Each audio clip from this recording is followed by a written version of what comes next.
नमस्कार मित्रांनो, स्वागत आहे आपल्या जीटीएस मराठी या यूट्यूब चॅनलमध्ये।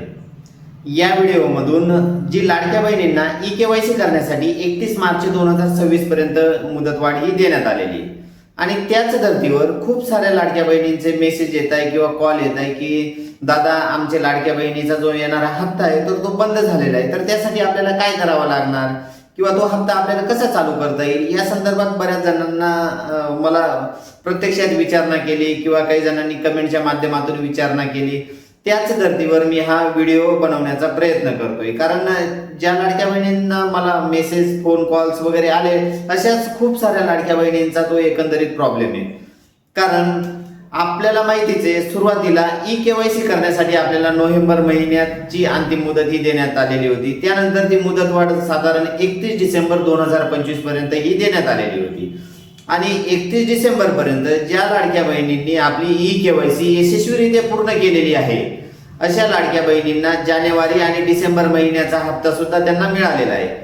पण डिसेंबर आणि जानेवारी महिन्याच्या हप्त्यापासून खूप साऱ्या अशा लाडक्या बहिणी सुद्धा वंचित राहिलेल्या आपण बघितलेला आहे आणि त्यांचा आक्रोश आपण सोशल मीडियाच्या माध्यमातून सुद्धा बघितलेला आहे। ज्या खरोखर गरजू लाडक्या बहिणी आहेत अशा लाडक्या बहिणी सुद्धा या हप्त्यांपासून वंचित राहिलेल्या आहेत। तर अशा लाडक्या बहिणींचा हप्ता बंद होण्याचं नेमकं कारण काय याची सविस्तर चर्चा आपण या व्हिडिओमधून करणार आहोत आणि तो परत सुरू होईल का याच्या संदर्भातली सुद्धा चर्चा आपण या व्हिडिओमधून करणार आहोत। एकंदरीत आपण जर बघितलं तर शासनाने आता नुकताच जी.आर. काढून लाडक्या बहिणींना ई-केवायसीच्या दुरुस्तीसाठी 31 मार्च 2026 पर्यंत मुदतवाढ ही देण्यात आलेली आहे।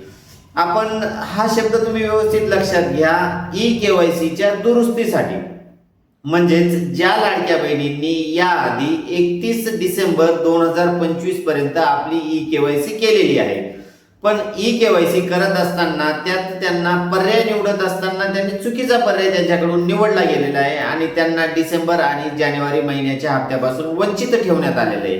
पण खरोखरच त्या महिला त्या पडताळणीत बसताय का याची पुन्हा केवायसी व्हावी या उद्देशाने शासनाने 31 मार्च 2026 पर्यंत ही मुदतवाढ देण्यात आलेली आहे। आणि जर खूप साऱ्या लाडक्या बहिणी आपली ई-केवायसीची दुरुस्ती करत असताना, म्हणजे प्रत्यक्षात आता सध्या पोर्टलवर जर ई-केवायसी साठी जर त्यांनी आपला स्वतःचा आधार क्रमांक जर टाकला तर त्यांनी ई-केवायसी केलेली नसल्यामुळे सदर आधार क्रमांक हा दुरुस्तीच्या यादीत नाही असा मेसेज दाखवतोय आणि ज्या महिलांनी ई-केवायसी केलेली आहे अशा महिलांचा सुद्धा काही आपला आधार नंबर हा दुरुस्तीच्या यादीत नाही असंही दाखवतं। तर मग याचं मूळ कारण काय तेही आपण या व्हिडिओमधून बघूया। कारण आता शासनाने ही मुदतवाढ दिली खरं, पण यात फक्त ज्या महिलांनी 31 डिसेंबर 2025 पर्यंत आपली ई-केवायसीचे पर्याय चुकवलेले आहेत अशाच महिलांची केवायसी या ठिकाणी आपल्याला करता येणार आहे। म्हणजेच त्यांचा पर्याय आपल्याला या ठिकाणी दुरुस्त करून त्याची पडताळणी केली जाईल आणि मगच अशा लाडक्या बहिणींचा हप्ता हा पूर्ववत चालू करण्यात येईल आणि त्यांना जे मागील 2 महिन्याचे हप्ते ते सुद्धा त्यांना मिळू शकतात। पण काही महिलांचे ई-केवायसीचा पर्याय जर दुरुस्त करायला गेलं तर तरी सुद्धा त्यांचा पर्याय त्या ठिकाणी दाखवते की तुमचा आधार क्रमांक दुरुस्तीच्या यादीत नाही। याचं मूळ कारण म्हणजे अशा महिलांचे जे आधार क्रमांक आहेत किंवा अशा महिलांचे जे अर्ज आहेत ते पडताळणीच्या यादीत आहेत, म्हणजे शासनाकडून त्यांची पडताळणी अद्यापर्यंत ती झालेली नाही। ज्या वेळेस शासनाकडून अशा अर्जांची पडताळणी होईल त्याच वेळेस अशा महिलांना ते लाडकी बहीण योजनेसाठी पात्र जर असतील तर अशा महिलांचे मागचे सुद्धा हप्ते त्यांच्या खात्यात जमा करण्यात येतील। आणि दुसरा विषय म्हणजे काही महिलांनी आपली 31 डिसेंबर 2025 पर्यंत केवायसीच केलेली नाही आणि अशा महिला आता केवायसी करण्यासाठी विचारणा करताय किंवा आम्हाला ते केवायसी करता येईल का या संदर्भात विचारणा करताय। एकंदरीत अशा महिलांसाठी अद्यापपर्यंत कुठलाही स्वतंत्र माहिती किंवा स्वतंत्र असा जी.आर. आलेला नाहीये। म्हणजेच सध्या तरी ज्या महिलांनी 31 डिसेंबर पर्यंत आपली केवायसी केलेलीच नाही तर अशा महिलांना सध्या तरी आपली केवायसी करता येणार नाही।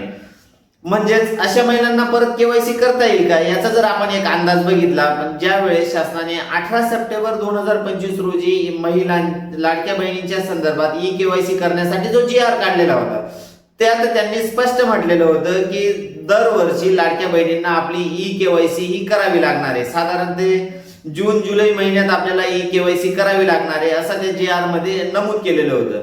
मग त्याच धर्तीवर परत अशा महिलांना जून जुलै मध्ये चान्स देण्यात येतो का हे पाहण्याचं महत्त्वाचं ठरणार आहे आणि त्याच्याविषयी जर नवीन अपडेट आली तर ती नक्कीच आपल्या चॅनलच्या माध्यमातून आपण देण्याचा प्रयत्न करणार आहोत।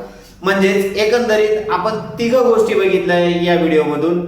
सुरुवातीला ज्या महिलांची ई-केवायसी चुकलेली आहे अशा महिलांना आता ई-केवायसी दुरुस्त करून आणि ते जर लाडक्या बहिणींची जी क्रायटेरिया आहे तो जर पूर्ण करत असतील तर अशा लाडक्या बहिणींना आपले डिसेंबर आणि जानेवारी महिन्याच्या हप्त्यासह पुढील हप्ते सुद्धा चालू राहतील। त्यानंतर काही लाडक्या बहिणींचे अर्ज हे पडताळणी यादीत असल्यामुळे अशा लाडक्या बहिणींना डिसेंबर जानेवारीचा हप्ता किंवा त्या आधीचे हप्ते सुद्धा मिळालेले नाही।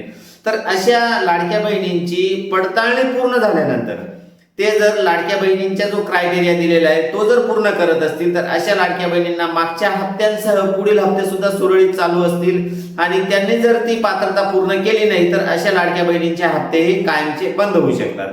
म्हणजे त्यानंतर तिसरा मुद्दा म्हणजे ज्या लाडक्या बहिणींनी ई-केवायसीच केलेली नाही तर त्यांच्या संदर्भात आता ई-केवायसी साठी कुठलाही पर्याय आपल्याला देण्यात आलेला नाही। त्याच्या संदर्भातलं नवीन काही जी आर किंवा नवीन माहिती जर आली तर ती नक्कीच आपण आपल्या चॅनलच्या माध्यमातून देण्याचा प्रयत्न करणार आहोत।